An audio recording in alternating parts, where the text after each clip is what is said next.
स्वागत है आपका। आप देख रहे सी न्यूज़ भारत। मैं हूं आपके साथ इशिता। वक्त हो गया खास खबर का। खबर नांदेड़ से है, जहां गोर बंजारा समाज और समस्त समाज के नायक कारभारी की परंपरा, समाज में प्रचलित रीतियों और परंपराओं पर विचार विमर्श करने के उद्देश्य से प्रशांत भाऊ राठौड़ ने नायक कारभारी परिषद का आयोजन किया। इस कार्यक्रम में मुख्य अतिथि आनंद भाऊ गोयल एवं ब्रिजभूषण को मार्गदर्शन प्राप्त हुआ। नायक कारभारी परिषद में कर्नाटक से महंत सोमलिंग महाराज, संत बाबू सिंह जी महाराज, सुरेश जी महाराज और गगेश्वर महाराज भी उपस्थित रहे। प्रशांत बाबू समाज के लिए निरंतर कार्यरत हैं। उनकी पत्नी भी पारंपरिक वेशभूषा में दिखाई दी, जिससे परंपराओं के प्रति उनका सम्मान स्पष्ट हुआ। प्रशांत बाबू का एकमात्र उद्देश्य समाज में एकता बनाए रखना, एक दूसरे की सहायता करना और समाज को आगे बढ़ाना है। वे गरीबों और ज़रूरतमंदों की सहायता के लिए हमेशा तत्पर रहते हैं। आज रोजी पलाईगुडा इथं माननीय श्री प्रशांत भाऊ राठोड यांनी जे नायक कारभारी जे परिषदचं म्हणजे सारखेने येथे कार्यक्रम नायक कारभारी पुजारी परिषद किनवट येथे आपलं श्रीमान प्रशांत भाऊ यांनी सारखेने ते सोना गार्डन तर भरविलेली आहे। तरी प्रमुख अतिथी म्हणून मुंबईला आनंद प्रकाश गोयल सर, श्रीमान आनंद भाऊ प्रकाश गोयल हे आलेले आहेत। यांच्यावर त्यांची काय प्रतिक्रिया आहे ते आपण ते विचारू त्यांना। आज अपना यहाँ सोना गार्डन सरखनी में किन्नौर ज़िले के हिंदू गौर बंजारा लमान समाज बांधव ने मिलकर के और नायक कारभारी पुजारी परिषद का कार्यक्रम रखा है। इसमें पूरे ज़िले से और इस देवगिरी प्रांत से बंजारा समाज एकत्रित होता है। ऐसे कार्यक्रम ये 2-3 साल में एक बार करते हैं। 2-3 साल से और इसमें विभिन्न टांडों से समाज बंधु आते हैं और विशेष रूप से अनेक संत इस कार्यक्रम में आशीर्वाद देने के लिए आते हैं। परम पूजनीय संत बाबू सिंह जी महाराज वो पधारेंगे और कर्नाटक से सोमलिंग जी महास्वामी जी हैं, वो भी बंजारा समाज से हैं। और हमारे विश्व हिंदू परिषद के ही संत हैं हमसे जुड़े हुए, सुरेश जी महाराज और संत गंगेश्वर जी महाराज। ऐसे संतों का आशीर्वाद इस कार्यक्रम में मिलने वाला है। और बंजारा समाज प्रारंभ से ही बहुत जुझारू समाज रहा है। वास्तव में तो बंजारा जो शब्द निकला है वो वाणिज्य से निकला है। ये लोग व्यापार करते थे और बड़ी कठिन परिस्थितियों में व्यापार करते थे। ये लोग घूम घूम करके व्यापार करते थे, इसलिए इनकी आदत भी घूमने की आदत पड़ गई। परंतु जिस समय अंग्रेज़ों का राज आया तो इन्होंने अंग्रेज़ों से बहुत संघर्ष किया। हर स्थान पर अंग्रेज़ों को इनसे संघर्ष झेलना पड़ा और अंग्रेज़ों का राज कायम नहीं हो रहा था। तो फिर इन्होंने षड्यंत्र करके और इस जाति को एक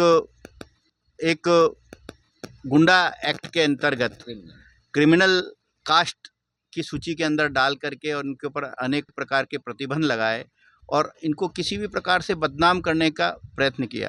जबकि इस जाति में बड़े बड़े महान लोग हुए और ये देशभक्त थे। हिंदू धर्म को की रक्षा के लिए ये हमेशा तत्पर रहते थे। इस जाति के लोग बड़े चित्रकारी के ये बड़े माहिर लोग थे। व्यापार के साथ साथ ये सारा काम करते थे और विशेष रूप से जो नमक का व्यापार था वो सब सारा व्यापार इन लोगों के ऊपर बेस्ड था। और इनमें किसी प्रकार की होम सिकनेस नहीं होती थी। अपने घरों को छोड़ करके कहीं पे भी किसी भी स्थिति में किसी भी परिस्थिति में ये लोग रह जाते थे। और मैं आपको बताना चाहता हूँ कि हिंदू धर्म की रक्षा के लिए गुरु गोविंद सिंह जी ने अपने पूरे परिवार का बलिदान दिया। उनके पिताजी गुरुजी तेग बहादुर जी का शीश औरंगजेब ने काटा था। आज वहाँ शीशगंज का गुरुद्वारा स्थापित है दिल्ली के अंदर चांदनी चौक में। तो वो इसीलिए उसका नाम शीशगंज इसीलिए कि वहाँ औरंगजेब ने यातनाएं दे करके उनके जो शिष्य थे उनको यातनाएं दी उनके सामने, और केवल विषय यही था कि वो मुसलमान धर्म स्वीकार कर ले। परंतु हमारे यहाँ हिंदू धर्म में धर्म के प्रति दृढ़ता इतनी अधिक होती है कि सब कुछ सहन करने के बाद, सिर देने के बाद भी धर्म नहीं छोड़ते हैं। जैसे आजकल छावा पिक्चर आ रही है, संभाजी महाराज का जीवन हम देख रहे हैं। 40 दिन तक उन्होंने यातनाएं सहन की, परंतु अपना धर्म नहीं छोड़ा।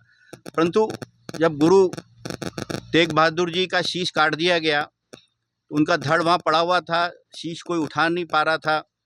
तो शीश तो एक सिख व्यक्ति लेके गया, उसकी एक कहानी एक अलग है, परंतु हमारे बंजारा समाज के एक नायक ने ही उनका धड़ इतनी कठिन परिस्थितियों में भी औरंगजेब से लोहा लेते हुए वो धड़ लेकर के गए और उनका अंतिम संस्कार उन्होंने किया। तो इस प्रकार से हिंदू समाज के लिए, हिंदू समाज की रक्षा के लिए, धर्म की रक्षा के लिए ये समाज हमेशा काम करता रहता है। इसलिए मैं विश्व हिंदू परिषद के एक कार्यकर्ता के नाते उन्होंने मुझे आमंत्रित किया है, तो आज मैं यहाँ आया हूँ। जय श्री राम। जय श्री आणि कक्ष कार्यकारी अधिकारी मंत्रालय मुंबई, यहाँ से अभी न्यायिक कारोबारी परिषद के लिए यहाँ पे आए हैं, तो उनसे थोड़ा प्रतिक्रिया जानेंगे। हर साल किनवट जिला के अंतर्गत नायक कारभारी परिषद का आयोजन किया जाता है। ये आयोजन के पीछे की भावना है, दृढ़ भावना है कि समाज सब एक रहे, अपने धर्म के जाति के प्रति जागरूक रहे, अपने धर्म के जाति के प्रति जागरूक रहे और एक ही बनी रहे समाज में। तो हम भी ये इसी भावना से प्रेरित है और ये धर्म भावना से और समाज भावना से प्रेरित होकर हम ये आज के नायक कारभारी पुजारी परिषद 2025 के प्रशासकीय अधिकारी हो, हम संधि अधिकारी हो, लेकिन हम सबसे पहले अधिकारी हो। अभी न्यायिक कारोबारी जो परिषद है यहाँ पे सारकनी में होने वाली है, वहाँ के प्रमुख अतिथि ब्रिजेश साहब अभी यहाँ पे आए वाले, उनसे प्रतिक्रिया बंजारा समाज के बारे में थोड़ा पूछेंगे। जय श्री राम। मैं ब्रजेश मिश्रा विदय प्रांत से। मुझे इस कार्यक्रम में नायक कारभारी पुजारी परिषद, ये जो बंजारा समाज का ये जो कार्यक्रम हो रहा है, जो एक अतुलनीय है। इस कार्यक्रम के अंदर अभी हाल फिलहाल में महाकुंभ का आयोजन हुआ था। उस कुंभ के अंदर इस समाज से भी बहुत सारे लोग जुड़े थे, वहाँ पे उन्होंने आए। और वो कुंभ हमको क्या सिखाता है? कुंभ के अंदर एक ही घाट पर, चाहे वो छोटा हो चाहे बड़ा हो, चाहे धनवान हो चाहे दरिद्र हो, सभी ने एक ही घाट पर स्नान किया। इससे हमारे जो सनातन धर्म है, सनातन धर्म ये दर्शाता है कि कोई न बड़ा है न कोई न छोटा है, सभी लोग एक हैं। और धर्म को बचाने के लिए इस प्रकार के जो कार्यक्रम है, हमारे बंजारा समाज में हमेशा ये कार्यक्रम होते रहता है और करना भी चाहिए। लगभग हम तो ये कहेंगे कि बड़े पैमाने पर अगर नहीं होता है तो अपने बस्तियों में, अपने घरों में 10 लोग, 15 लोग, 20 लोग मिलके भी अगर ये कार्यक्रम करें ऐसी इस प्रकार से, क्योंकि हमें जागना ज़रूरी है। अगर सनातन नहीं जागेगा, हम नहीं जागेंगे, तो कल चिर भविष्य में हमारा जो भविष्य है वो अंधकार में है। इस प्रकार से हम यही कहना चाहते हैं कि सभी लोग बहुत ही मंगलमय तरीके से इस कार्यक्रम में सम्मिलित हों।